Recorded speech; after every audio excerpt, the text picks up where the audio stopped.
ہماری خوش قسمتی ہے مولانا کہ آپ نے یہاں آنے کی درخواست قبول فرمائی۔ آپ کی 12 کتابیں اس وقت بھی میری میز پر موجود ہیں اور میں نے ان سے اس کیس میں بہت رہنمائی لی ہے۔ یہ فرمائیے کہ شرعی نقطۂ نظر سے کیا ایک مسلمان لڑکی کا غیر مذہب میں نکاح جائز ہے؟ اہل کتاب میں جائز تو ہے، لیکن ایسا نہ ہو تو بہتر ہے۔ وضاحت فرمائیے گا۔ ناپسندیدہ ہے خدا کی نظر میں، لیکن ناپسندیدہ تو شراب پینا بھی ہے، جھوٹ بولنا بھی ہے۔ ہم شرابیوں کو یا جھوٹوں کو اسلام سے خارج تو نہیں کر دیتے۔ اس بچی کے بیان کی جو نقل آپ نے مجھے عنایت کی تھی، میں نے اسے بہت غور سے پڑھا ہے۔ اس کیس میں تو جائز ناجائز کا سوال ہی پیدا نہیں ہوتا، کیونکہ یہ لڑکی تو مسلمان ہی نہیں ہے۔ کیا فرما رہے ہیں مولانا آپ؟ اس کے باپ کا نام حسین شاہ ہے، سید ہیں۔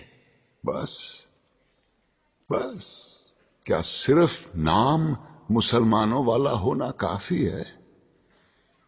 عیسائیوں کے ملک میں پیدا ہوئی، عیسائی عورتوں نے اس کی تربیت کی، نام عیسائیوں والا رکھا گیا، باپ نے بغیر شادی کے اسے مائیں لا کے دی، اور آپ اس پر یہ الزام لگا رہے ہیں کہ یہ غیر اسلامی کام کر رہی ہے۔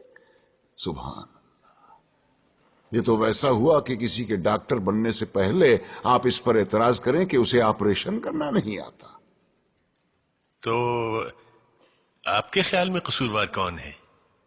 ایک ہیں اس بچی کے والد صاحب، اور دوسرے ہیں ایک محترم مولانا صاحب، جنہوں نے اسلام کی ایک نہایت غلط تصویر دکھا کے اس بچے کو جذباتی کیا اور اسے ثواب کا لالچ دے کے اس سے گناہ کروایا۔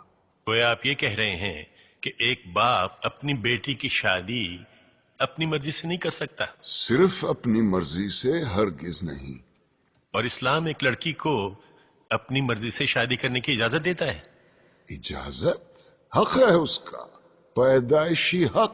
حدیث کی کتاب کھول کے دیکھیے، ناسائی والیوم 2 چیپٹر کتاب النکاح ورق نمبر 403۔ نبی کریم صلی اللہ علیہ وسلم کے پاس ایک عورت آئی، کہنے لگی یا رسول اللہ، میرے والد نے مجھ سے پوچھے بغیر میری شادی کرا دی تھی، مجھے اپنا خاوند پسند نہیں ہے، میں کیا کروں؟ ایک لمحے کا توقف کیے بغیر آپ نے فرمایا میں ابھی تمہارا نکاح ختم کیے دیتا ہوں۔ وہ بولی بس رسول اللہ، مجھے طلاق نہیں چاہیے، میں صرف اپنا حق معلوم کرنا چاہتی تھی۔ حدیث کی دوسری کتاب کھولیے، بخاری شریف والیوم 3 چیپٹر کتاب النکاح ورق نمبر 94۔ خنسا بنت خزام کہتی ہیں میرے والد نے مجھ سے پوچھے بغیر میری شادی کرا دی تھی، مجھے خاوند پسند نہیں تھا، میں رسول اللہ کے پاس گئی، انہوں نے فوراً وہ نکاح منسوخ کروا دیا۔ لیکن مولانا آپ یہ کیوں اپریشیٹ نہیں کر رہے ہیں کہ حسین شاہ نے کس مقصد کے تحت اپنی بیٹی کی شادی کی تھی؟ اور مولانا طاہری نے تو سرمد کو، جو کہ ایک ناچنے گانے والا، جینز پہننے والا مغرب زدہ نوجوان تھا، اسے اسلامی حلیے میں ڈھال کر ایک عاشق رسول بنا دیا۔ حلیہ؟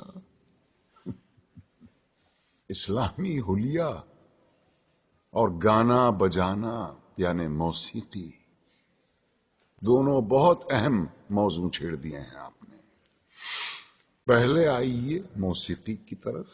دلائل کا ایک انبار ہے میرے پاس موسیقی کے حق میں، لیکن میں صرف ایک دلیل دینا چاہتا ہوں جس کے بعد دوسری کوئی دلیل ہو ہی نہیں سکتی۔ آپ یہ بتائیے کہ آج تک دنیا میں پیغمبر کتنے اتارے گئے؟ جی 1,24,000۔ اور ان 1,24,000 میں سے کتابیں کتنوں پہ نازل ہوئیں؟ جی صرف 4 پر۔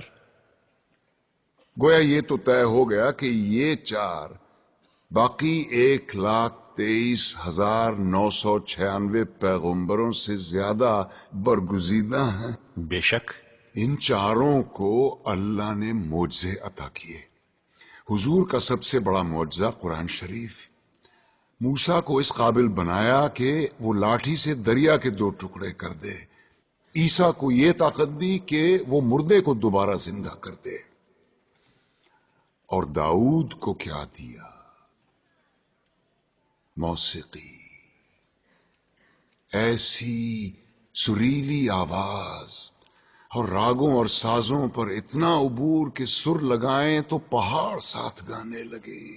دنیا جہان کے پرندے مدہوش ہو کے آواز کی جانب کھنچے چلے آئیں. زبور اٹھا کے دیکھیے، یہ تک لکھا ہے کہ کن راگوں سے اور کن سازوں پہ گا کے حضرت داؤد الصلاۃ السلام نے خدا کی حمد و ثنا کی. کیا یہ ممکن ہے کہ خداوند کریم اپنی تعریف سننے کے لیے ایک حرام چیز کا انتخاب کرے اور اپنے ایک برگزیدہ پیغمبر کو حرام چیز معجزے میں دے؟ کیا یہ ممکن ہے کہ نبی کریم صلی اللہ علیہ وسلم موسیقی کو حرام بھی سمجھیں اور حضرت عائشہ رضی اللہ عنہا سے یہ بھی پوچھیں کہ برات جس قبیلے میں گئی ہے وہ انصار ہیں اور انصار موسیقی کے بہت رسیا ہوتے ہیں، کیا تم نے برات کے ساتھ کچھ گانے والیاں بھی بھیجی ہیں یا نہیں؟ کیا یہ ممکن ہے کہ وہ موسیقی کو حرام بھی سمجھیں اور ابو موسیٰ اشعری کی قرت سے خوش ہو کر اس سے یہ بھی کہیں کہ لگتا ہے تمہارے گلے میں تو داؤد کا ساز رکھ دیا گیا ہو؟ اب آئیے حلیے کی طرف.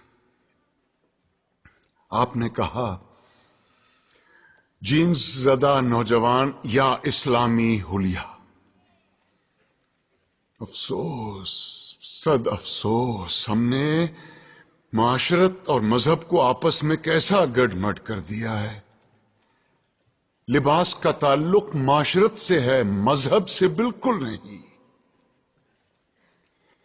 یہ کیسے ممکن ہے کہ ایک ایسا دین جو بقول ہمارے ساری کائنات اور تمام زمانوں کے لیے اتارا گیا، وہ لباس کے لیے کسی ایک خاص یونیفارم پر اصرار کرے؟ پر ہم اتنے معصوم ہیں کہ الاسکا کے برفیلے میدانوں میں یا نیوزی لینڈ کی منجمد پہاڑوں میں بھی اگر کوئی اسلام قبول کرے تو ہم اس سے کہیں گے کہ اسلام کی تعلیمات تو ہوتی رہے گی، پہلے شلوار پہنو اور اسے ٹخنوں سے اوپر رکھو. اور یہی رویہ ہمارا داڑھی کے سلسلے میں بھی ہے.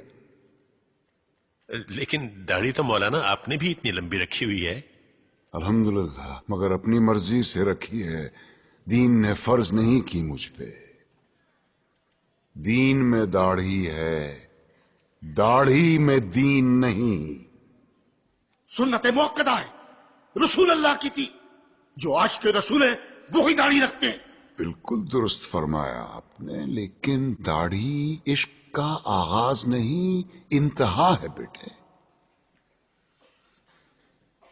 عشق جب انتہا کو چھوتا ہے تو عاشق کا جی چاہتا ہے کہ وہ بھی دکھنے میں اپنے محبوب جیسا بن جائے.